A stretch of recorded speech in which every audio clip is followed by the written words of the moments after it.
এই পর্যন্ত তেমন কোনো ব্যবস্থা নেওয়া হয় নাই। একটা মার্ডার হয়েছে, ওইটাও ধামাচাপাতে হয়েছে, আই ডোন্ট কেয়ার বলে আপনারা জানেন। কিন্তু এখন যে পরিস্থিতি, আমরা বসে রয়েছি অতর্কিত এসে শটগান নিয়ে, পাবেল মোল্লার হাতে শটগান, পিস্তল, এগুলা নিয়ে বলবের বাড়ির গেটে কয়েকটা ককটেল নিক্ষেপ করছে। ভাই বলছে 1000 মার খাবা, কিন্তু দলীয় নেতাকর্মী প্রতিপক্ষ হইল হাত ছাড়বা না। এই কারণে আমরা মাটি কামড় দিচ্ছি, আমাদের অনেকগুলো লোক আহত হয়েছে। এর মধ্যে একজন আছে আপনার টিটু ভাই, আওলাদ ভাই, তারপরে পিন্টু ভাই আছে, পিন্টু ভাইয়ের মাথা বানিয়েছে, সাদ্দাম, আমাদের সেলিম, খালেদ, তুহিন আহত হয়েছে। আজকে ছেলে কিটার নাম বললো দাদা ভাই, মেম্বার, সাবেক মেম্বার দাদা ভাই আহত হয়েছে, ওনারা গুরুত্ব আহত। আমরা যে অবস্থা দেখতেছি, কালকে আল্লাহর রহমতে রানীগঞ্জবাসী এইটার প্রতিবাদে সারা রানীগঞ্জবাসী ঝাঁপায়া পড়বে। আমি বলতে চাই দলীয় হাইকমান্ড জনাব তারেক রহমান, আপনি দেখেন এত অন্যায়, এত অত্যাচার করতে করতে আমরা কি আওয়ামী লীগ, আমরা কি অন্য কোন দল না, আপনার ধানের শীষ করি, আপনার আব্বার দল করি? আমাদেরকে মনে হয় আমরা রোহিঙ্গা, আসলে উনি মাগুরা থেকে আসছে। আমাদের এই রানীগঞ্জের জানা নাই, উনার চাঁদাবাজি জানা আছে, উনার জানা আছে অন্যায় অত্যাচার কিভাবে করতে হয়, কিভাবে সেটিং দিতে হয় আওয়ামী লীগের। এই যে দেখেন আজকে যে হামলা করছে, ম্যাক্সিমাম আওয়ামী লীগের ছেলেকে। কালকে আমাদের যে দেশনেত্রী বেগম খালেদা জিয়ার দোয়া মাহফিলের যে আমাদের যে আয়োজন, বাংলাদেশ জাতীয়তাবাদী যুব দলের কেন্দ্রীয় কমিটির সিনিয়র সহসভাপতি রেজাউল কবির পলবাই দেশনেত্রী বেগম খালেদা জিয়ার দোয়া মিলাদ মাহফিল উপলক্ষে আমরা এখানে অবস্থান করতেছিলাম যে কিছুক্ষণ পরে আমরা এখানে স্টেজ করব। আপনার আওয়ামী লীগের যে সামিউল্লাহ মামুন, তারপরে আপনার ইঞ্জিনিয়ার মামুন, পাবেল মোল্লা, সাকিল, সামিউল, সাকিল, এরা সবাই আইছে আয়া এই জায়গাটা, এই জায়গাটা আমরা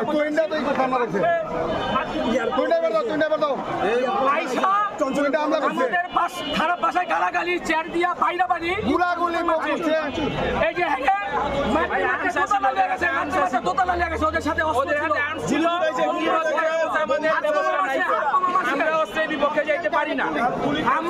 আমরা অসহায় ছিলাম, তারা ছিল কিচ্ছু বলে না। আমরা অসহায় ছিলাম। আমাদের নেতা দেশনেত্রী বেগম খালেদা জিয়া শান্তিপূর্ণ কর্মসূচি সারা জীবন দিয়েছে।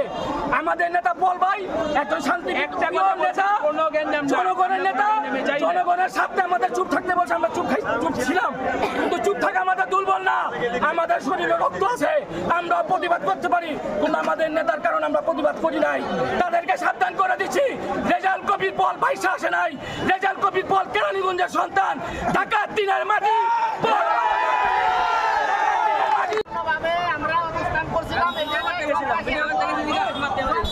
ভিডিও করার কারণে হামার দিয়ে হাতের ভিতরে বাড়ি মারছে এবং 22 রাউন্ড গুলি দিয়ে, এটা হলো মামুনের লোক, বিএনপির মামুনের লোক, আওয়ামী লীগের দালাল।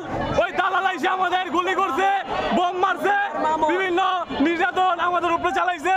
ওই চাঁদাবাজকে আমাদের আইনের আওতায় দ্রুত আনা চাই। মামুন, পাবেল মোল্লা, সাকিল, তারপরে আপনার সামিউল, বাবলু, আজাদ, এরা সবাই আইসা এদের সাথে অস্ত্র নিয়ে আইসা, দেশীয় অস্ত্র এবং পিস্তল নিয়ে আইসা বোমা করছে। তারপরে চেয়ার দিয়ে আমাদের কার হচ্ছিল এখানে, দেশনেত্রী বেগম খালেদা জিয়ার জন্মদিন উপলক্ষে তার রোগ মুক্তি কামনার জন্য তো দোয়া মাহফিল করতেছিল। এটা কেন্দ্রীয় যুব দলের ভাইস প্রেসিডেন্ট রেজাউল কবির পল, কেন্দ্রীয় যুব দলের ভাইস প্রেসিডেন্ট রেজাউল কবির পল, তার নেতৃত্বে দেশনেত্রী বেগম খালেদা জিয়া দোয়া মাহফিলের আয়োজন করেছে।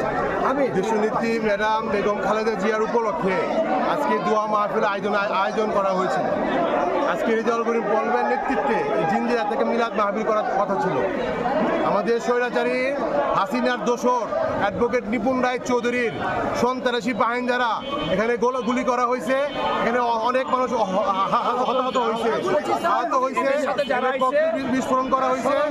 এটা সব আওয়ামী লীগের দোসর, শাহিন চেয়ারম্যানের দোসর, মোল্লা ফারুক, সবাই এখানে পাবেল মোল্লার নেতৃত্বে, সন্ত্রাসী পাবেল, তাদের নেতৃত্বে হামলা করা হয়েছে আমাদের।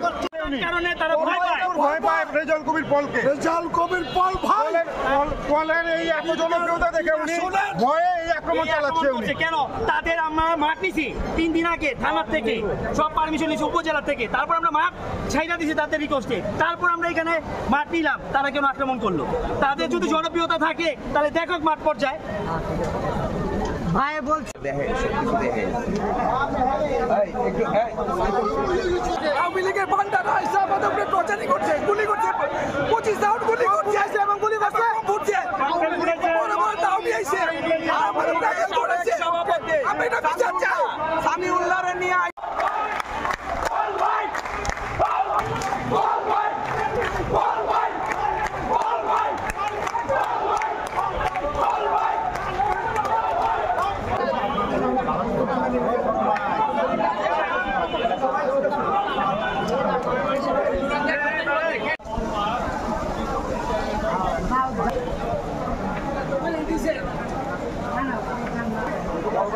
গন্ধে আমরা খাওয়া দাওয়া করতে পারি না।